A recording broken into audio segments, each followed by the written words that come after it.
And good evening, everybody. Garry Redmond at your service, and welcome to episode 180 of New York Red Bulls Discussion Group, the podcast. Your hosts, Nicholas Llanos and Mark Coates, and of course, special guest Jorge Martinez has decided to join us tonight. And boy, is he got a lot of stuff for you guys. We'll drop some knowledge and, more importantly, a lot of hot takes going in for you guys to get involved. And please, if you're signing in to join us for the the live show, if you got any questions for Jorge, by all means, ask. I'm sure he'll be able to able to accommodate you as the good guest that he is. Well, there was a very good weekend for New York Red Bull. Okay, they won over in London City. They did not make it easy. Let me say this: a 19-year-old, scores a brace. The captain got his. After that, it was pretty much nervous time, but they got 3 points, and we're all excited over that. Of course, naturally, we're going to talk about the recap. Mark Coates is going to give out the GOAT, and of course the laurels. Who was the man of the match of the whole 9 yards? We're going to have a recap shortly after that. Of course, as we already mentioned, Jorge Martinez of the Exchange FC is going to have a lot of hot takes on Major League Soccer. They got a new boss, who'll be introduced tomorrow. We're going to talk about that. And, of course, the state of the Red Bulls. And, oh, boy, you might want to clutch your pearls on that one, because my man is not going to hold back on what's going on and what he thinks things should improve. Of course, Nicholas, is going to come with Atlanta United. That's their next match. It's going to take place this, I believe next Saturday or so, because League's Cup is coming up, so we're going to have a 2-week break before that started. And, of course, naturally, we cannot forget the baddies. They're doing quite well, thank you very much. They're number one in the league, okay? And, of course, New York Red Bull New York 2. Well, they lost 3 in a row. Oh, my goodness. New England came in and housed the kids. It was not, and Nicholas was there to see it. It was just not a very good afternoon, okay? If this is a live show going on right now, if you happen to miss it, don't sweat it. Well, you've been able to catch the recording and our YouTube channel. Don't forget to like and subscribe. And, of course, the home from the very beginning, Spotify.com. We upload our new episodes like this one every Wednesday at midnight, so you can always stay up to date and catch these shows, of course, for your watching and listening pleasure. And, of course, we happen to we want to be one of the best ones out there, and this is where you come in. We like to hear from you. If you have any questions or comments about the podcast, our guests, and everything in between, please don't hesitate to email us, rbdgthepodcast@gmail.com. That's rbdgthepodcast@gmail.com. Your feedback is extremely important to us. And last but not least, we need to have a happy birthday shout out to someone we consider the gold standard around here as far as Red Bull fandom. Happy birthday to Mark Fishkin. We know he's out there celebrating another round around the world, of course, with family and friends. And before we disappear, before we start the show, as always, right? We got 3 goals, they got 3 points. Nice. City got 1 goal and got 1 point. So you know what that means, boys and girls. That basically means that we get to blow the horn for the first time in quite some time. So as they say, before we get started, blow that horn. All right. And with that said, let's bring in, of course, my wonderful stars of the show, the one and only Nick Llanos, and, of course, the coach, Mark Coates. Gentlemen, how was your weekend? Nick, I know you were at the campus, and I'm very sorry about that. You had to see such carnage. So was the coach. And, excuse me? So was How do you think he got there? So was the coach. It's like, how do you think he got here when he flew? I mean, gentlemen, okay, before we even talk about Red Bull New York 2, let's talk about, what happened on Saturday night. I mean, it was a decent-sized crowd. It wasn't sold out, not by any means, because they were giving, it was a large crowd because it was giving away, a beach towel, I believe that they were giving away or something like that? Okay, so, fans love free stuff. Then the game started. How many of you had Mahar Jimenez on your bingo card scoring a brace? Nobody. And if they did, they're lying. I mean, I was quite impressed with how he came out. The whole team came out. I mean, it was obvious there was a change in tactics we saw that our guys were making runs and they were being aggressive. And I think that's partly due to the personnel change. You have Jimenez, you had Bergeron. They wanted to make an impression, and they did everything to show. Oh yeah, they were balling. Yeah, they were balling. Yeah, I mean, 2 offsides calls. This could have been 5-2. So, it wasn't for a lack of effort. The team really did the job. We sort of forgot to play defense a couple of times, which we've been accustomed to here for, I guess, the last 8 years, or more. But it was a good showing overall. Obviously, we needed the win. We got the win. And knowing that we had 3 guys that were suspended for the game, you were sort of worried about how things were going to play out. But I think there was a solid 90-minute effort. We haven't seen that in quite a while. Okay. That's just Nick, before we go to the... Okay. We'll talk more about that in the second after, after the recap. Nick, what was your first thought before kickoff? Because from what I saw from your post, your post-match grades, and thank you very much, excellent work, by the way. There was, I get the sense that you was expecting failure. I didn't know what to expect because you didn't know what they were getting from this team. Last 2, right? Remember, you just saw 2 abysmal performances. One in Philadelphia, and then one at home against who we just lose to badly. I'm sorry, I just drew a blank on them. But I got Charlotte, and I forgot about them. You had 2 abysmal performances. Walking into the arena, I got to give a shout out to the VA for giving me the flight to bring onto the field on Saturday night, which was a great fun and honor to be on the field. Even though the lady scared me to death, she goes, "You have to run onto the field." And I looked at her strangely. I'm like, "Run? I'm 50. I don't run. I walk. I'm power walking. Not going to run onto the field. We're going to do that correctly." So we got onto the field. It was great. Game started. You had to be excited with the way the game started. You had that first couple minutes, got a disallowed goal. Team was pressing, going everywhere. They were moving the ball from left to right, and it wasn't look like they were stagnant. They had ideas, which was something you didn't see the last 2 games. No, which just like they ran out of games. Okay, we're going to talk about, of course, we're going to be more about that, but first, because we are obligated to do so, here is the game recap, and you'll see exactly what we're referring to. So here we go. 2 sides that always find themselves on the cusp of the conversation, maybe a little more nowadays for both the good and the bad, whilst Red Bull have had to endure since the return. It's clear. Beginning that ball progression with Bergeron playing more advanced. Slip through for Bergeron, who has been flagged offside and denied a first goal in Major League Soccer, much to his dismay. Bergeron's playing it amongst the strikers in this spot, and you can see just right there, it's tight, but the 18-yard box is a perfect. Griezmann.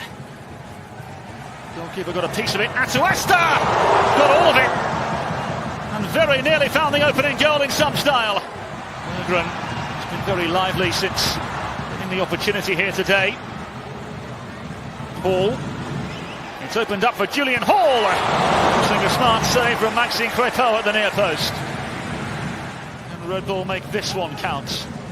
Forsberg in behind, across the face it goes, and it's in! And next, they then find that little pocket on top with Forsberg, who finds Bergeron. That's been the pattern all first half. See, just simple pass across, first time. See a young player take their chance, and you're in the academy or you're in next pro, you know you're going to get yours. Slipped in behind. Here's Cal once again. Very, very good save from Maxime Crepeau. So there is a real element of trust with the players that he's chosen here today, with so many out. Lovely ball in behind. Here's Forsberg. And there was not much space in between the lines. And how about this for vision from Cade Cal? That's just brilliant. It's not the obvious pass. He's picked his head up and seen Forsberg, the captain, streaking. And away here for Orlando City. He couldn't, could he? Oh! Woodwork rattled for the second time here this afternoon. It's just a short run up, and then how about this for shape? It's just perfect. Curling towards the post and Chance to defence for Orlando because Julian Hall is bearing down on goal. Here's Julian Hall across for three with the offside flag raised. It's the second time this evening Red Bull New York have had a goal chalked off for offside. It's really good from Hall, who picks this ball up at the half field line, and he just takes that extra touch to find that distance, and you can see it is tight. So when it comes from Griezmann, Dorsey at the near post, and Ojeda at the back post, and across and in! Ojeda keeps it alive. It's a good flick from Dorsey to the back post, and then Ojeda just puts it back across the frame.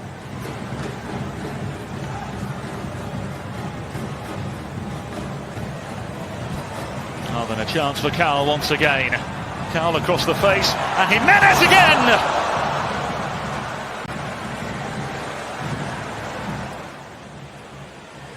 Here's Nealis as Red Bull look for goal number 3.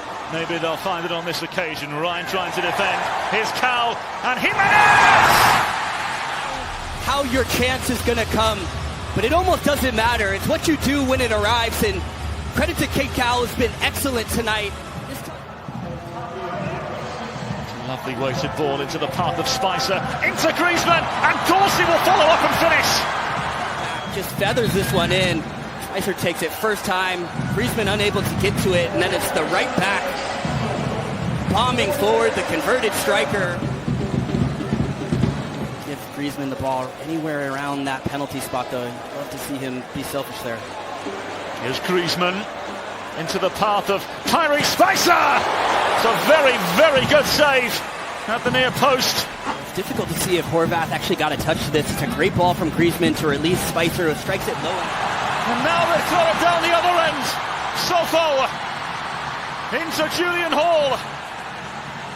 It's Julian Hall. Wonderful save by Crepeau. Both goalkeepers called into action at opposing ends. Cleared away. And away by Hall. And that will do it. Michael Bradley's Red Bull New York off and running. And back to winning ways.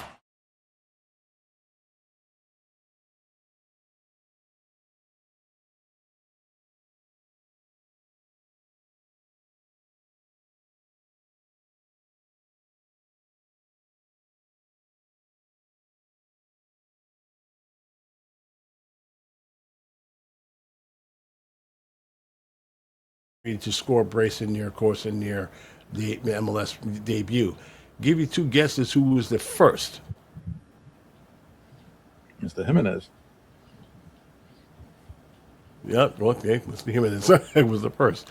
Of course, he was also in the 19-player franchise history to score a goal in his first MLS start. He's from Panama City, Panama. Okay, just like that song, it's in Panama. He's the native second Panamanian to score a goal in club history, and the first since Michael Amir Murillo. Remember him? He did so in 2019.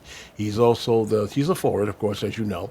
He's the first player in club history to score a brace in the first team after previously or been actively in an MLS Next Pro contract.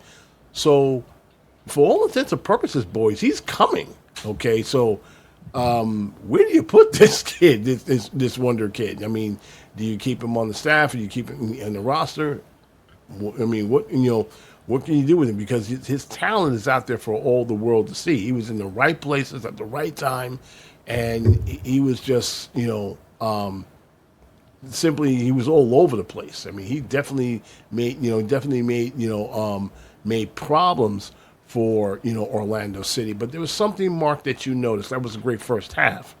Second half, not so much. I mean, it's almost like they kind of, the team kind of regressed, and they were simply held on for dear life, especially when Orlando was coming. Well, part of it, I think, we didn't park the bus, let's say, but I don't think we were being as aggressive coming out in the second half. So, again, it's part of what I've been saying since we returned at the beginning of this year is that this is truly a work in progress. You have a brand new coach. You have a lot of young kids without any real MLS experience. It's a tough situation. These guys are learning as they go along, because you can't ask them to park a bus. They don't know how to drive the bus. They don't know how the bus works. So you're seeing some. I think part of what we've talked about with certain players is you start to see them hesitate. They're not sure what to do with the ball. I know Nick and I will get into a lot of that about the second team when we were watching yesterday, but you see it with some of the players. You get to that point where your brain may be telling you I should shoot or I should pass, but your body isn't making that move just yet. You take that extra one or two touches, and we're not seeing that quality. We saw a lot of good finishing and a lot of good quality in the first half. It wasn't there as much in the second half, but we obviously did enough to get across the finish line and get our 3 points. So I agree. It's a difficult game where you've got 3 guys suspended. We were talking about this in the pre-show. You didn't know who was going to come in, and you didn't know how well they were performing. I think Bergeron did a really good job filling in. It was interesting to see how everybody lined up and how everybody was moving. And we saw movement off the ball, which is something we haven't seen probably the last 2 games. So overall, I think it was a much better feel. It passed the eye exam. But yeah, the second half, it was lacking a little bit of that final attacking third quality. But we got it done. And I think, you think Bergman deserves it? Yeah. You think Bergman deserves more minutes, especially coming off the bench? I think he's worked pretty hard, and we didn't see it when he first got here. I think there was that level of again, you have to get familiar with the league, familiar with your teammates. I think he's starting to feel that now, and he's showing it in his opportunities when he does get subbed in, and this was obviously a chance for him to start. So the question becomes, what do we do with him? Jimenez, obviously, you like what you're seeing, but does he go back down to Red Bull 2 and stay there for a while? Yeah, I think he does. People, I know, we're talking in the group, we're going to sign this guy long term. We already have Ro Mitchell waiting, so yeah, and we have Chupo, who's sitting obviously there, occupying a spot on the bench, or he's not even in the lineup. So, you're going to sign another player, and again, this leads into what Nick and I were talking about yesterday when we talk about how many international players we already have. That becomes another problem for the front office. So, it's a good problem to have, I guess, to have guys that are playing well. But, beyond that, I don't know what we do. I think a lot of people right now are just a little frustrated, wondering why Chupo isn't starting, especially when he was in double-digit goals last season, and why there was so much putting it over with Julian Hall. I mean, Julian Hall is basically the highlighter right now, but who are you going to take out of his place? I mean, I'm often asked that. It's like, okay, you put Chupo in, someone's got to leave. It's either going to be Ruvalcaba or it's going to be Cowell. Pick your poison. Okay, so you can't take it. Can't Go ahead. You can't take either one of them. I think we have that option to buy for Cowell. He's fit right in. I think that's an easy option right now. You pick because he's been healthy, and when he's healthy, he's lethal. He can run everybody on the wing. He's just it's a foot race, and his passing is a lot better than what we've seen him in his previous when he was with San Jose and when he was coming up as a teenager in San Jose. His passing is much better. You can see that his finishing could use the work. But remember, he's only 22. He's been around for so long. He's only 22. He has played in the Mexican League, and he's grown up. Yeah, go ahead. Yeah, you got a guy that there is 22 years old, and you're basically going to get him on the cheap, and he fits right into your system. I think that's an easy no-brainer, and he doesn't take an international spot. Get him, keep him, move forward. I think Jorge's got the left side pretty much locked down at this point. He's got 7 goals, and he's heating up in 16 games. I don't think you have any issues on either side. Hall is the starter until proven otherwise, until he leaves, because you're not going to move him off that spot. He's earned that. So you got and Bregman, after this performance, you could see, hey, if Dunkar or Audrey or Emil are a little off, hey man, throw this guy in there. He's shown he's a good veteran. He knows the role. I'm surprised they haven't even tried him a little bit when the team was struggling, especially Dunkar. Dunkar, a couple games was struggling a little bit. I'm surprised they didn't play Bregman a little more than they have. Yeah, they would have to agree. Have to agree there, because I was quite impressed with Berggren. I mean, it really was. I mean, he was definitely moving. I mean, he was moving the ball through the teeth of the defense at will. Of course, everyone would say that Orlando was a pretty bad team, even without Griezmann. But but what concerned me was some of the issues, like, for example, set piece defense. Again, an issue, a major league issue. You don't have tall targets out there. I mean, they're getting bodied off the ball and everything else. Sean Feld brought up we got to have a serious, serious conversation with Matthew DeSantos, and then we should put him in the truck and throw him out of there. I don't know about that. I mean, because you brought up a good point. The only left backs out there we have, and we have none. So he's it. Okay, until further notice. I mean, I know most people don't like that. I don't want people to turn him into another what's that kid's name? Used to write it. Huh? Repeat? Tolkien? No, not Tolkien. No. Connor? Not Connor Lade. I forget. Reese, Buckmeister. Yeah, I keep calling him Donkey all the time. I hope they don't ride him like they did with all the other players. Wondering why is he always starting and stuff like that. But he's it until further notice, until they get a bona fide left back. So sorry. Your two true left backs on the team are Matthew Dos Santos and Omar Valencia. Omar is good at crossing the ball, and he's bad everywhere else. Yeah, Matthew is 17 years old. Is good at set pieces, crossing the ball, going forward. Defense, like even Tolkien when he was in here, how bad was his defense early on? He had a good teacher in front of him, Gutman. Remember Gutman? Yeah. Gutman was there, and it took John a long time to unseat him, and it took an injury to get him off the field. Because Gutman wasn't moving. Yeah, Gutman was solid, and then we're like, oh shit. Oh, sorry. Tolkien can play. Let's leave him on the field. Yep. And then we moved off of Gutman. John Amaral, he always comes up with these timely comments, and they usually hit hard. Chupo was really clearly not in the plans. Just say that even we don't agree with it. Silly PR dance. I have to agree. Okay, at some point you're going to have to make a decision, or someone's going to have to make a decision for you, because fans are asking, we're asking, the media is asking, but we're not allowed to the point, because people are not really in that area. The one person can answer that question, John, is the one that shows up on New York Red Bull 2 games. Everyone, his name is one Julian de Guzman. If you see him, pull him over to the side and chat with him. What's going on with that? And hopefully he can give you an answer better than we can. Speaking of other games, of course, Gotham FC, they went over to Houston Dash and won 1-0.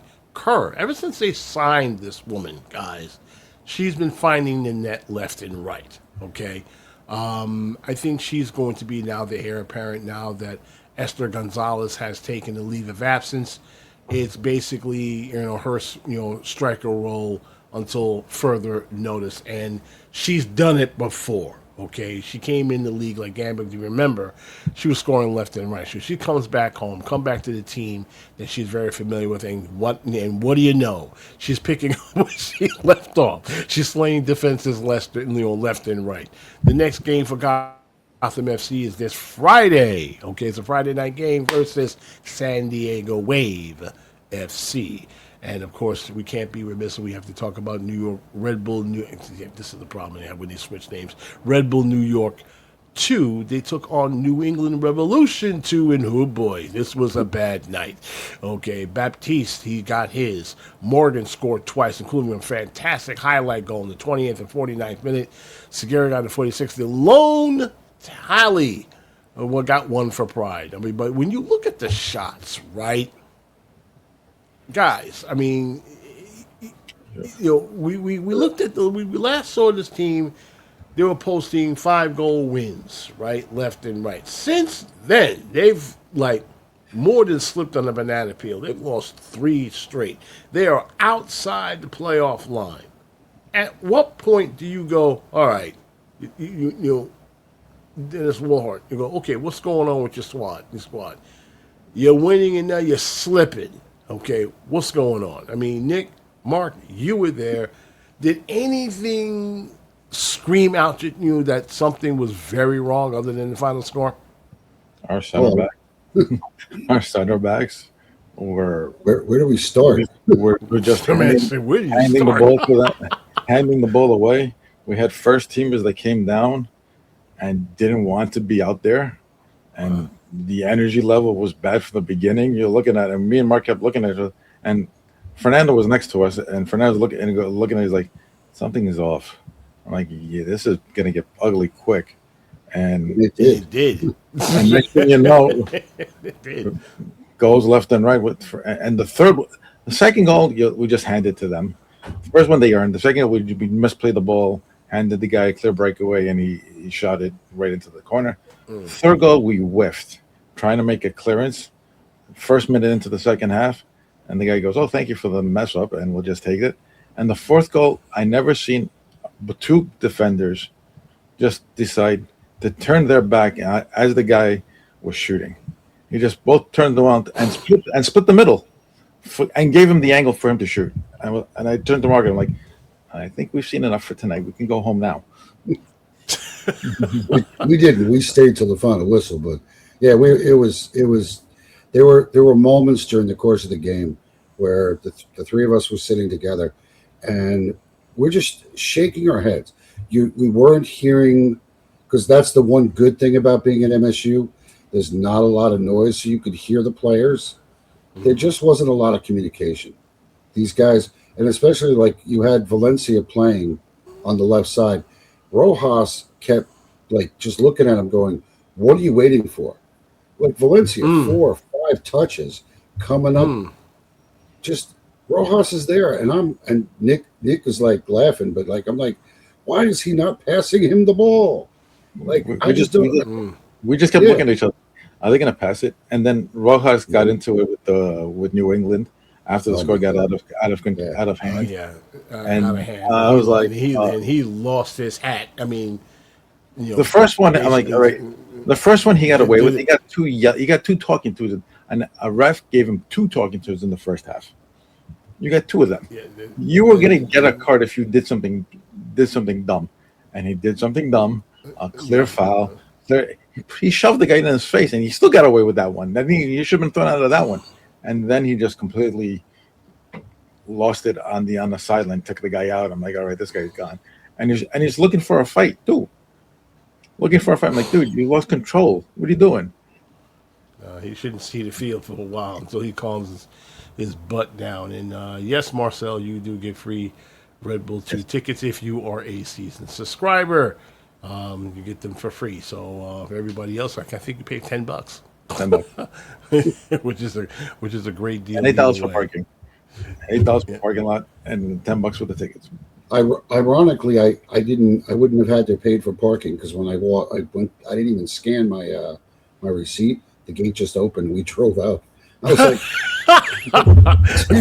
I paid $10. You might as well play the lotto and get those $10 and get that $10 back. But it was good that we were there to see what was going on, because we had talked a couple shows is it time to hit the panic button for the baby Bulls? And I said, no, you have. Okay. Let me ask you. Before the break. Okay, before we go from the break, let me ask you now: is it time to panic? I think there's something is amiss. We are definitely misfiring, and this is leading back to something that I'm sure we'll talk about in the second half. When Michael Bradley was talking at the press conference, and this is something Nick alluded to when we were talking Saturday and Sunday, Michael said the second team is important, just as important as the first team. because they're integrated. Right. You have players that go up and down, and that's where we're getting our younger players from.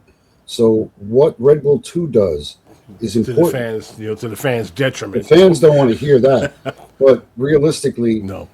Look at where we've been getting. Look at all the guys who've come up. Now we said some of them don't pan out, but obviously Julian Hall is the real deal, or at least he looks like it at this point. Audrey, I mean, Tyler came up, he got sold off.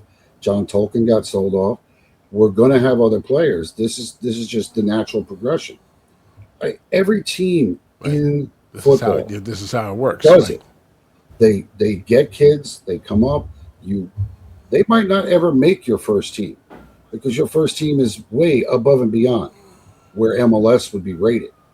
But these kids may make your second team or your practice squad, and they may get sold off. Maybe they're going to make it in another league somewhere else. They may never play in the top league that they were signed to initially. But that's just how it's a business. And that's the part I'm sure we're going to talk about that too. But it's a business. And we as fans don't always like to admit that. All right. And then we're going to call time, of course, in the first half of our show. When we return after the break, the one and only Jorge Martinez. He's basically, pacing around like a caged animal, and of course in the virtual green room, and of course he'll talk all about the upcoming news. We got some special, we got breaking, well, not so breaking news. Everybody's pretty much heard what happened. This afternoon is MLS chooses the successor of one Don Garber. We'll be back in 30 seconds.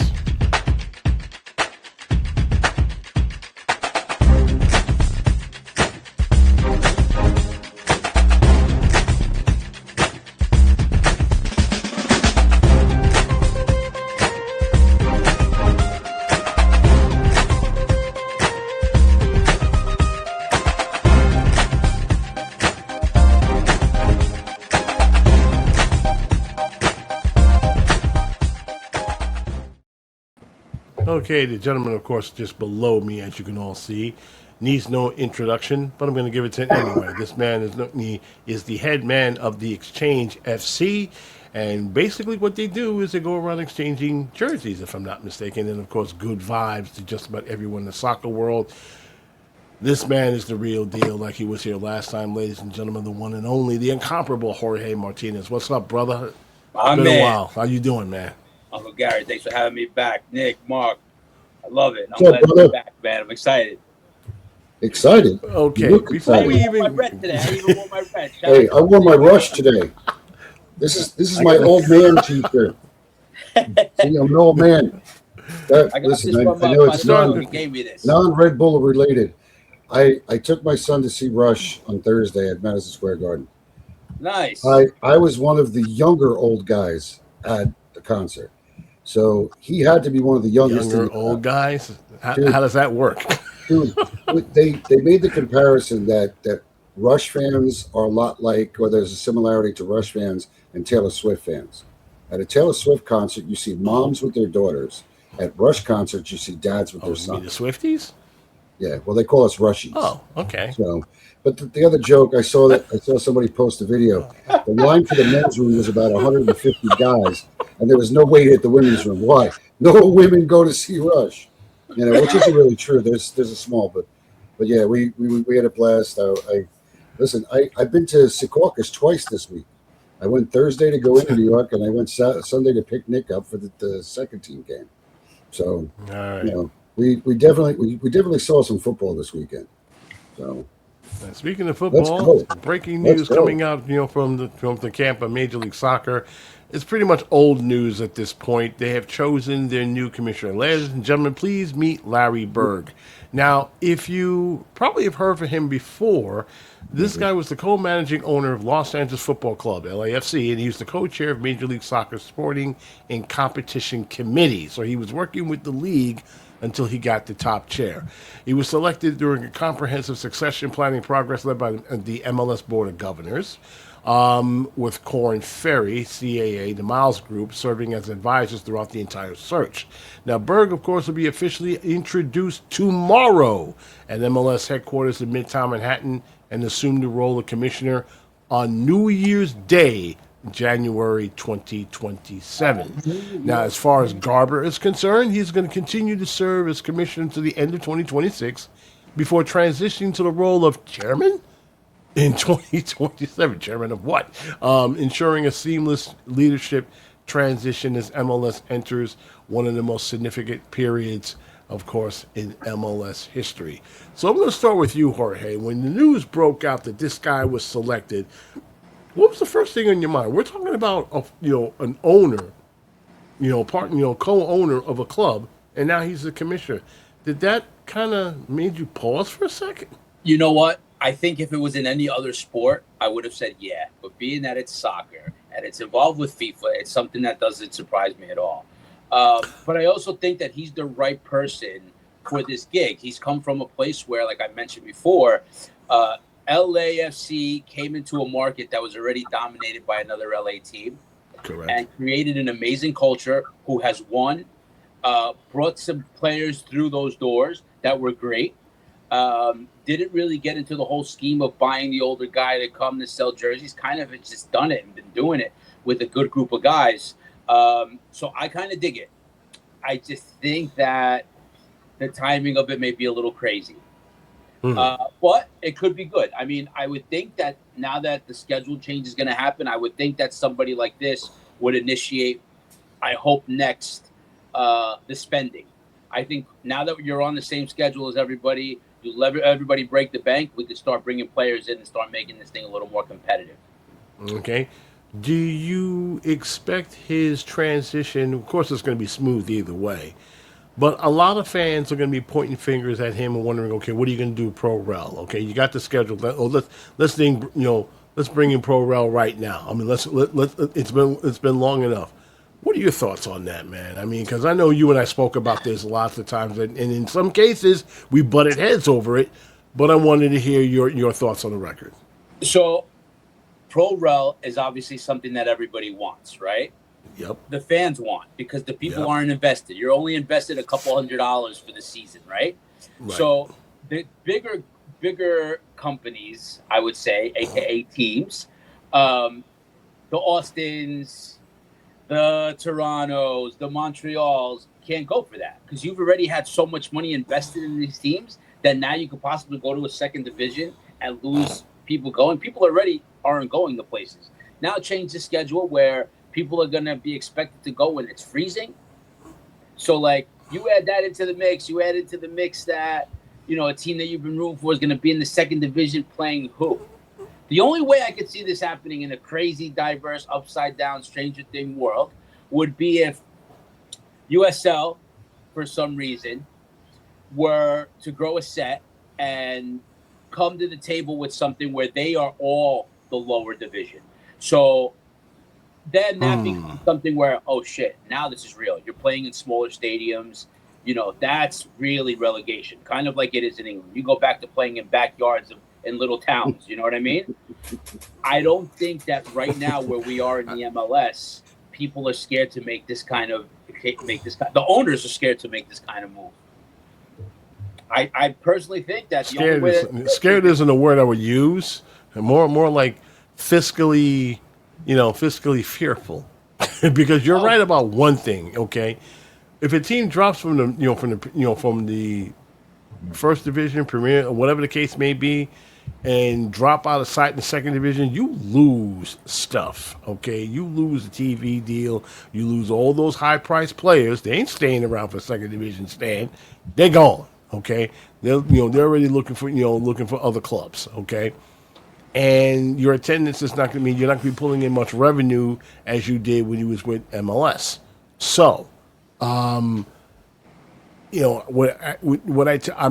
do want pro rel, but as I said many times, Nick has said it 1,000,000 times, Mark has said it 2,000,000 times. You're convincing the wrong people. Okay, you're not convincing me. You're not convincing the commissioner.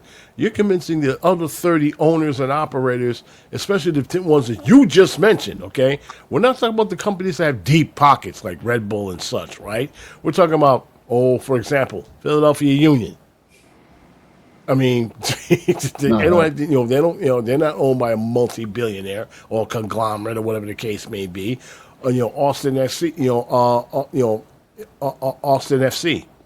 They're not owned by a multi-millionaire, billionaire conglomerate. I mean, you're trying to convince them that, okay, you're in the top flight until maybe one bad season away from dropping out of sight in the second division. I don't know. That's a hard pill to swallow.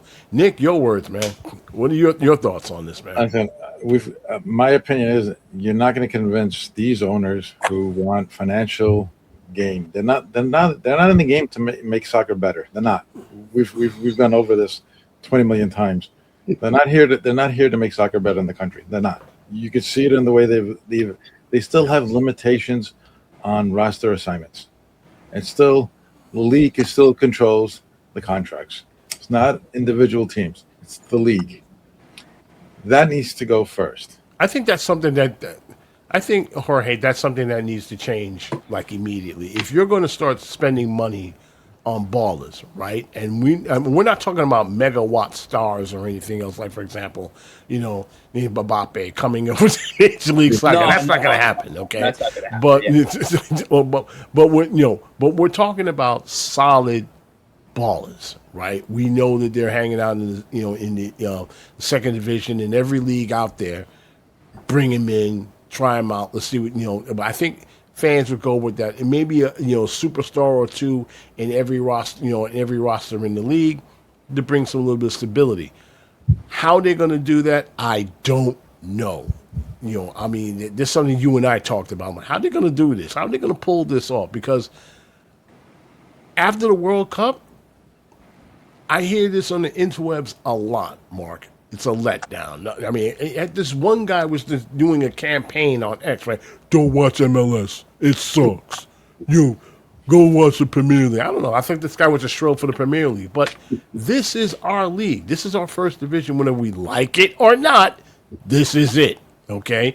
I'm old enough to remember the good old days of the old NASL when it was the Cosmos, and then it was everybody else. And that was the reason why it fell, the league fell flat. Because not everybody can able to keep up with the Cosmos. You don't want to have a league where it's just the big boys and the minnows fighting for scraps. You don't want that. You agree? Yeah, no, we've talked about this so many times because you and I are old enough to remember when Pele came over, right. When Beckenbauer was here. When you have one team that has all the stars and nobody else is really competitive, it's the other markets don't get excited about going to see their teams, and not that you don't want to see one team dominate for years because it's not going to help the league. And I know myself, I was in the minority when the announcement was made that Messi was going to Inter Miami. Mm-hmm. I said, what's the point? We talked about how he affected the TV contract with Apple, how that all worked out. Everything was geared so that they could pay him $1 gazillion because he was coming here. And he made it clear the only team he was going to sign with was going to be Miami because, he knows Beckham. And Beckham was going to put as many superstars as he could on the roster to surround him so they could win the title. And that's what they did. We're talking about a market, right? When you mentioned the World Cup, we obviously saw some great competition over the course of the World Cup. Oh yeah. And when we got to the final, we saw a Spanish team that didn't have one superstar and a bunch of supporting players. We saw a team with 11 guys with a purpose. They were out to win that title. You had Argentina fighting with Messi and a bunch of guys trying to get Messi the ball. None of them were going to take that responsibility on their shoulders. Everybody was trying to make that one pass to Messi so he could score and tie the game up or win the game for them. One of the things we talked about when we talked about, you mentioned the contracts, we have talked about how difficult it is as a front office person in MLS to navigate all of the rules between discovery rights, homegrowns, how many, GAM and TAM. And people are like, what the hell is GAM and TAM?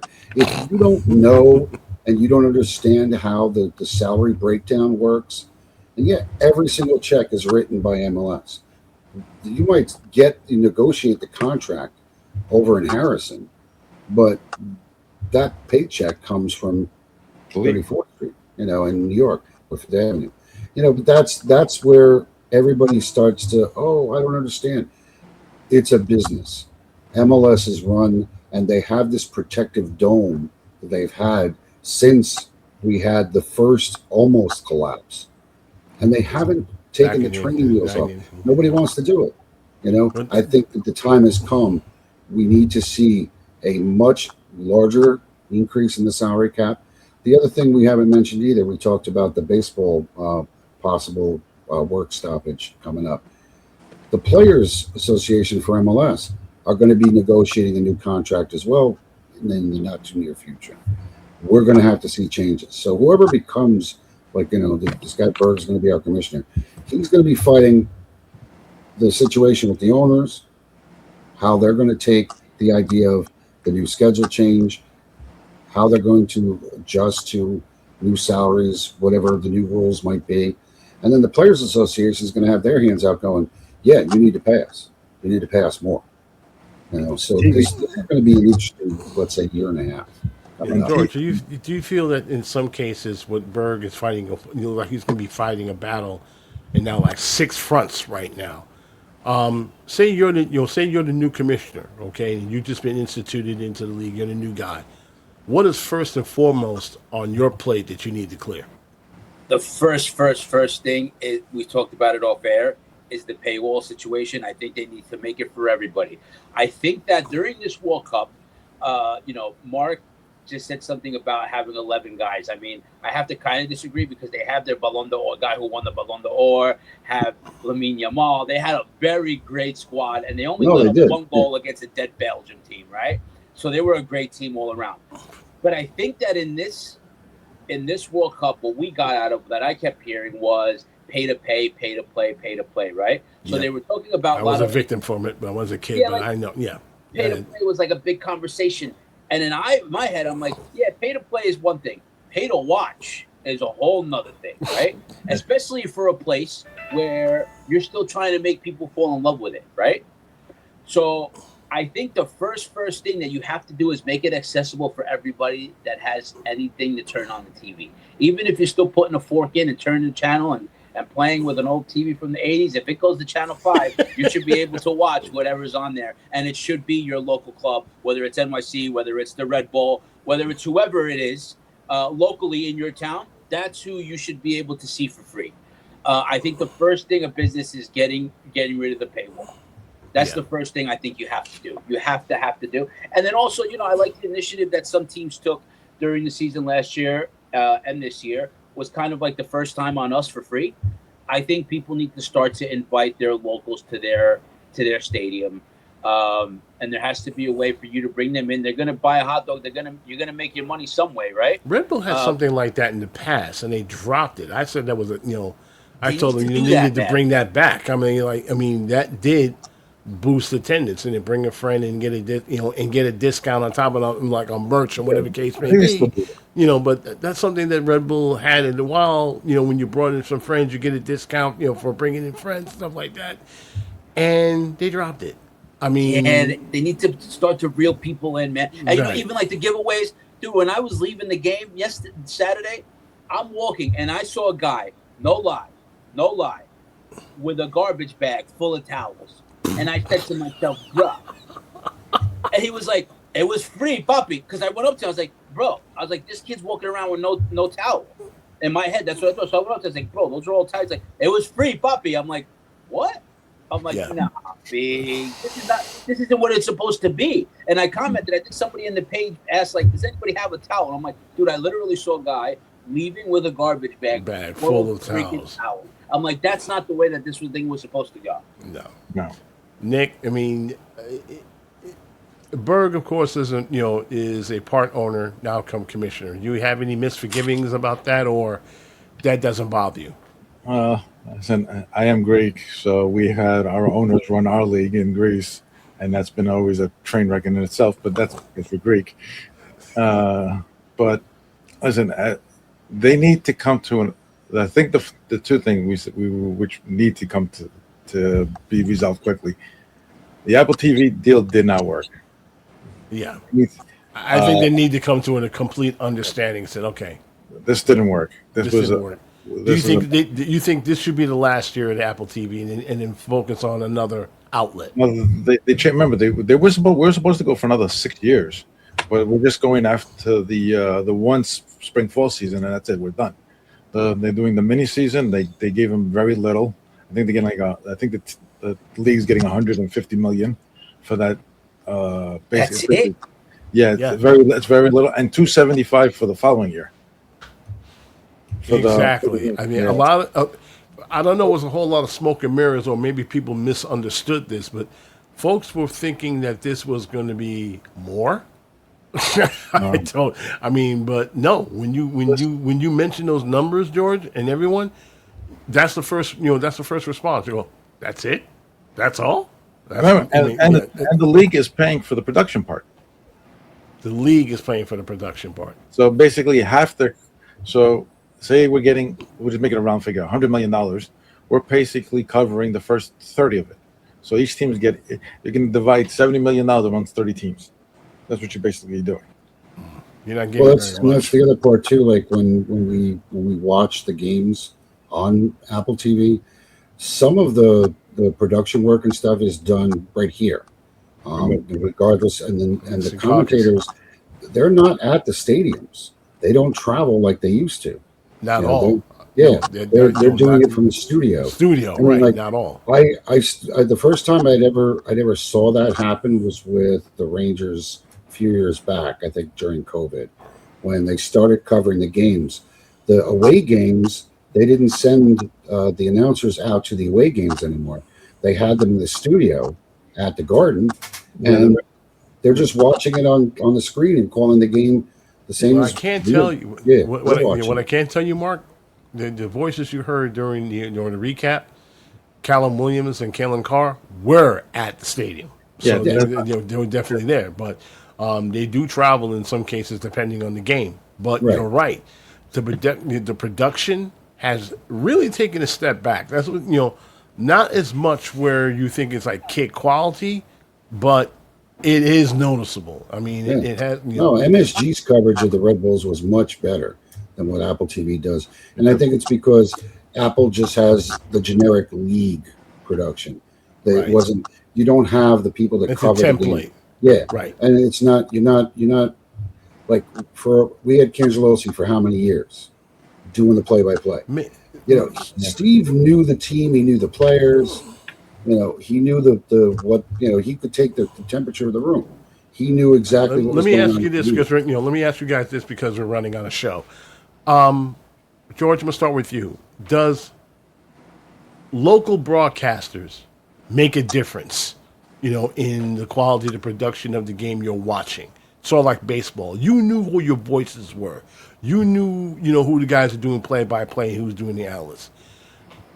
For example, we're spoiled, when we had Steve Cangelosi and Shep Messing, right, back in the day.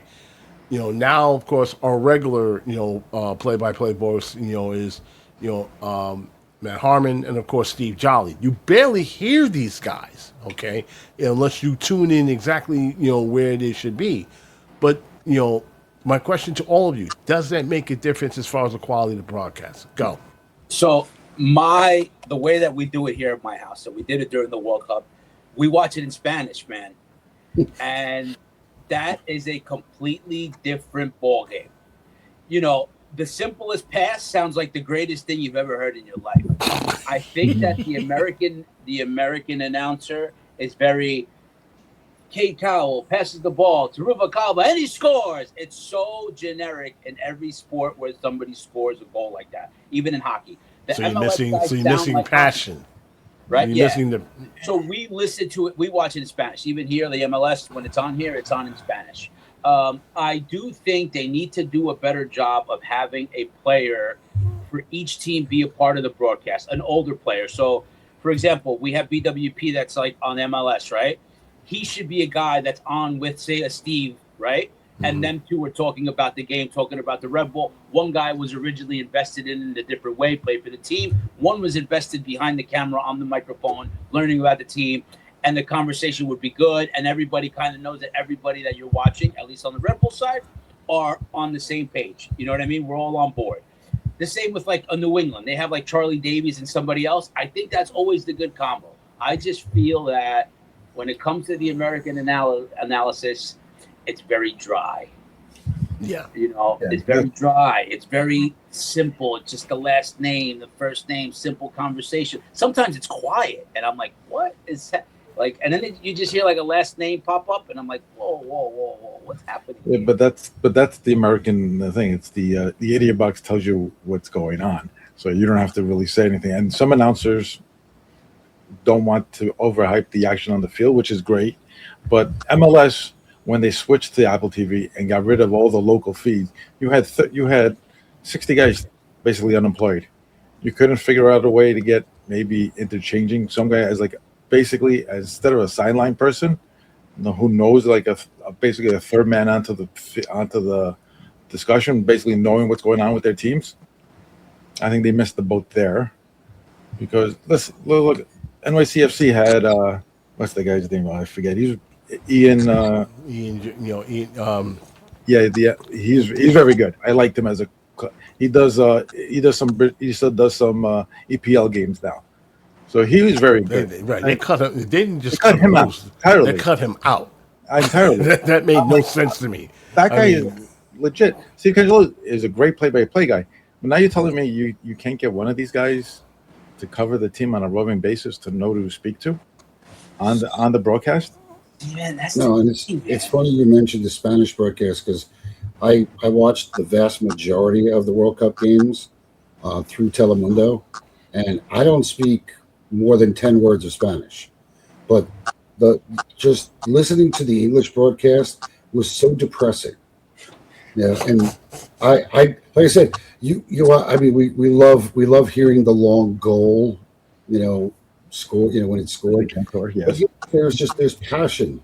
That's you can perceive. I mean, if there's one takeaway, I agree with you. If there's one takeaway, through all of that, of course, is you can't fake passion. You really can't, and I don't think that translates very well with American broadcasters. Okay. Even when you're watching college, even when you're watching college football or pro football, it depends on the pairing. It's somewhat, benign, but there's some guys who are really into it, and you don't want to sound like, a homer, because that's something you hear all the time here. But that's what. But you expect that on the baseball You expect that on the baseball. You expect that on the basketball because the feeds are local feeds. I like what the Suns did. Actually, the Suns were one of the first teams that actually did it. Mm-hmm. They took all their games off cable television, put it on broadcast television. Because we had a TV deal, not anymore. I'm the new owner. You guys are out. Every game should be watched for free in the local area. I mean, I'll say something else about like with Apple TV, they offer the local radio broadcast for the home team, and I've said this to Matt and Steve that I would love for them to be an option for the away games, because a lot of times if I don't like the pairing for the TV broadcast, I'd like to be able to switch to them. I can listen to them through my phone. The problem with listening through my phone is they're about 45 seconds ahead of what we're seeing on the broadcast. And it's like, I already know when the ball's in the back of the net before it shows up on the screen. And my wife would be like, what are you screaming about? Because she'll be watching with me, but I have the earbud in. And I know they scored already. And she's like, what? Oh, she's like, come on. It's like I have to go watch in another room, because I can't. But, there are local guys, and they are passionate about the sport. So they share that with their listeners. And I just there's room for improvement. Hopefully, we work something out. They get a new TV deal, and we see that. We see an improvement in the quality of the broadcasts. All right. Let's talk about our next thing, which is going to happen 2 weeks from now, the 15th. The Red Bulls are going to be heading down the road to the Peachtree City, that is Atlanta, Georgia.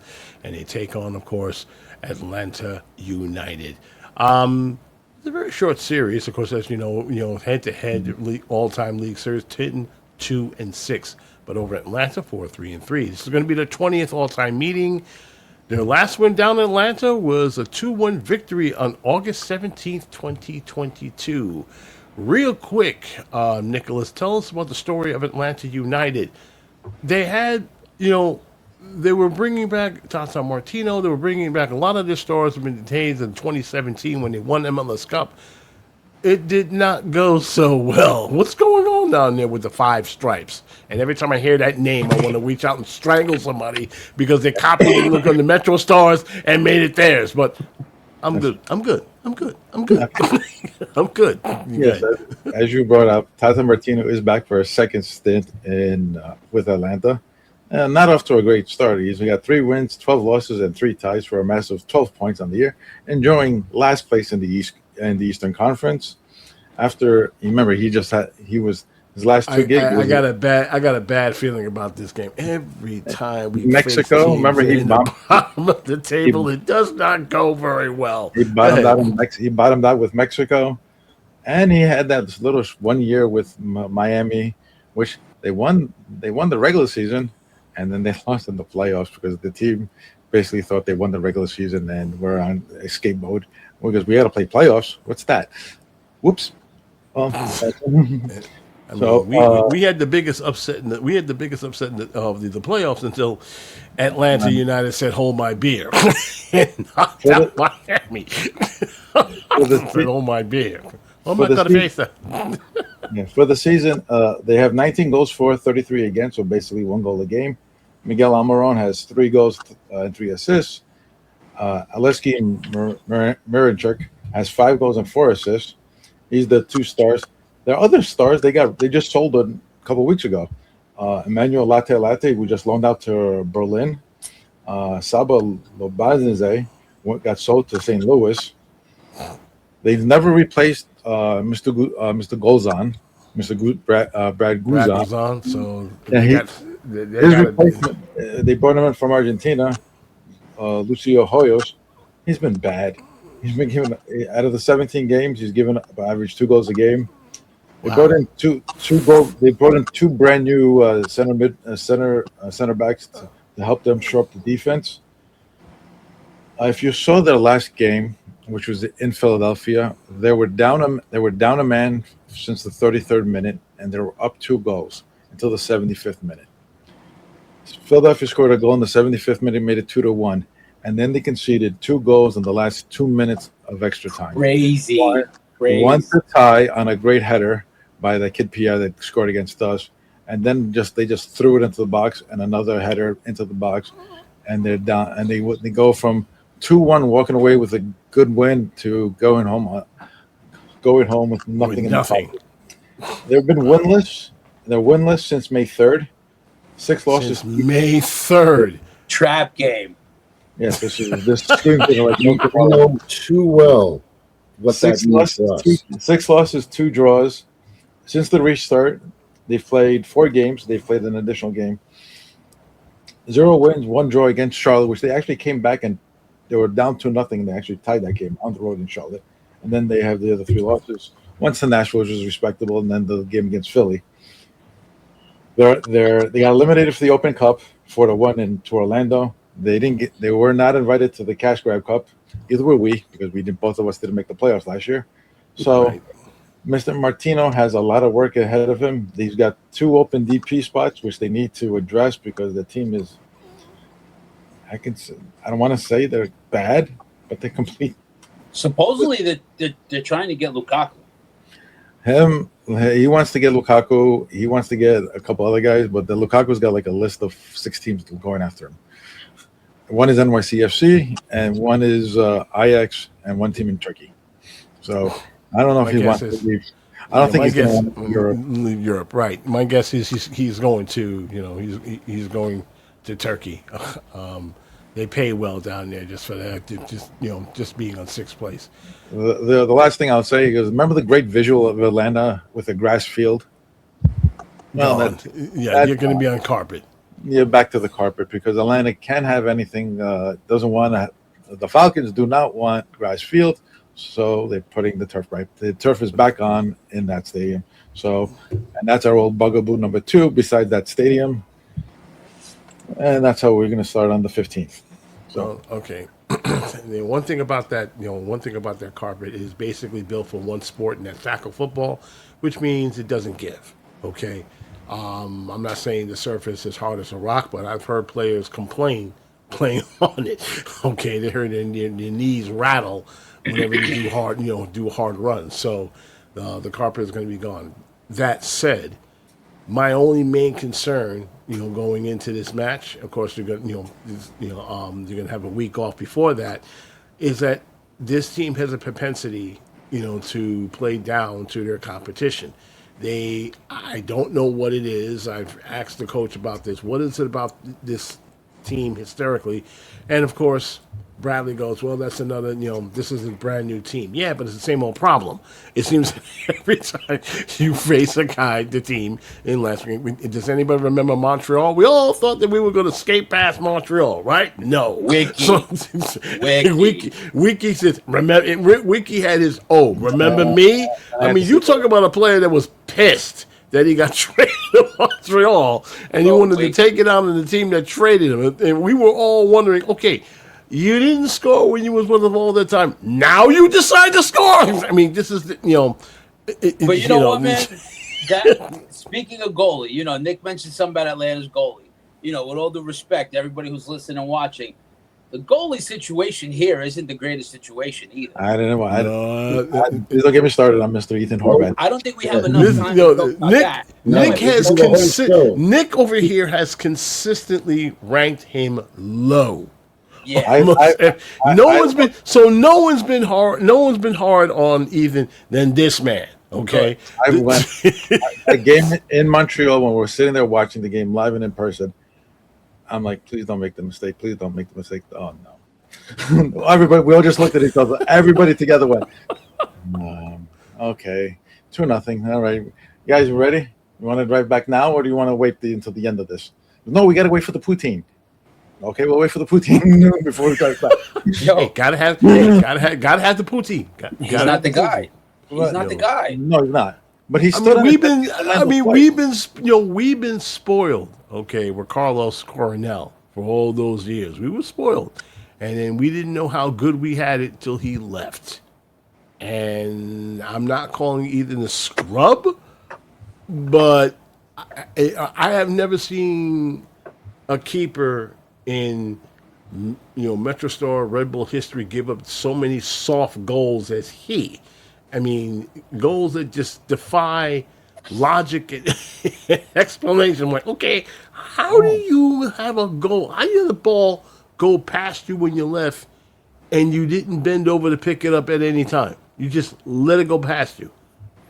Yeah, never mind. Might be. And I was fortunate enough to never mind.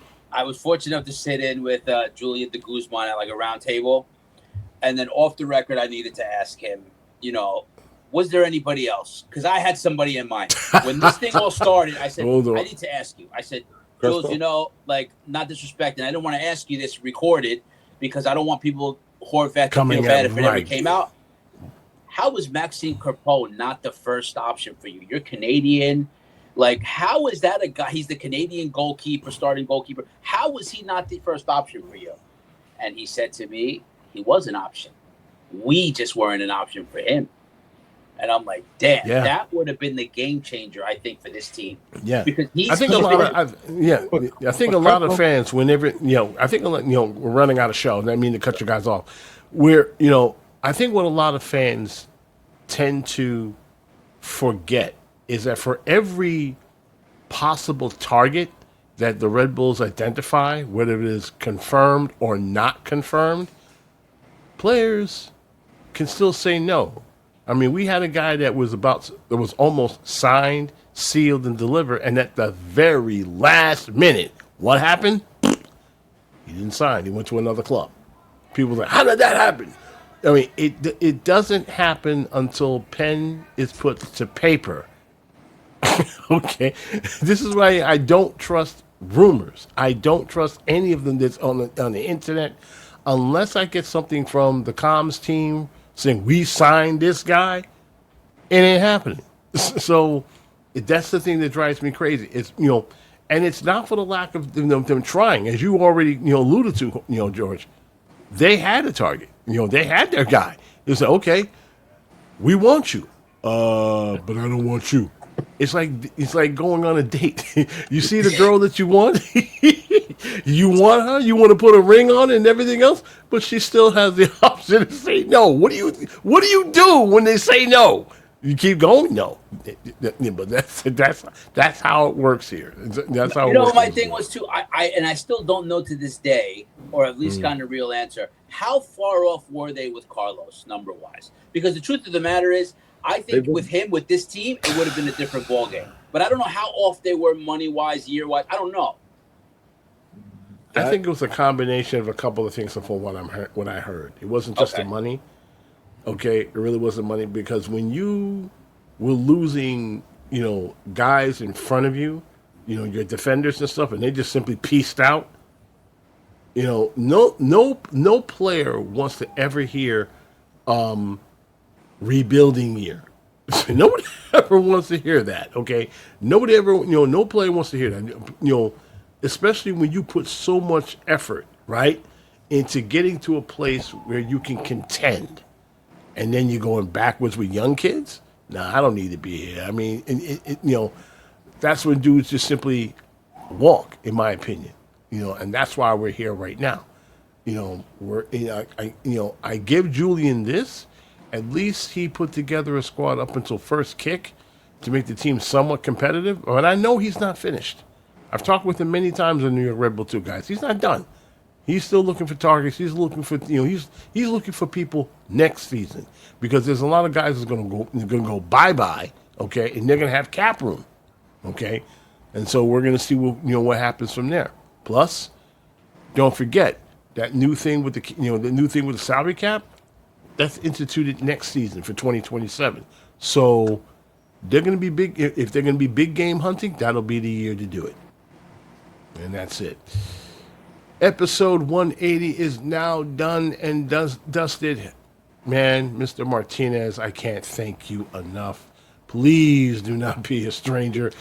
You come back. You guys give the invite, I'll be there. Well, we're always in the parking lot drinking, so you know where to find us in the VA parking lot. I mean, no, we can't go in there whacked out. Zach and Aviel. No. See, the thing about Jorge, right? People go to parties. No, parties come to him. Okay, that's how.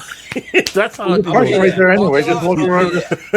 Parties come to him. That's how live and in charge he is. Okay. That's Jorge, thank you so much for once again. Thanks for joining us. We'll see you coming down the road. And once again, ladies and gentlemen, if you missed the live show that's going on right now, don't sweat it. Okay, you can actually catch our rebroadcast on our YouTube channel. Don't forget to like and subscribe. And of course, our home from the very beginning, of course, Spotify.com. You've gone to episodes are reloaded for your watching and viewing pleasure. And of course, if you have any questions long after we sign off and say goodnight, NYRBDG, the podcast at gmail.com is the email address. Feel free to ask away of any questions. We all love to read them and get answered to you as they come in.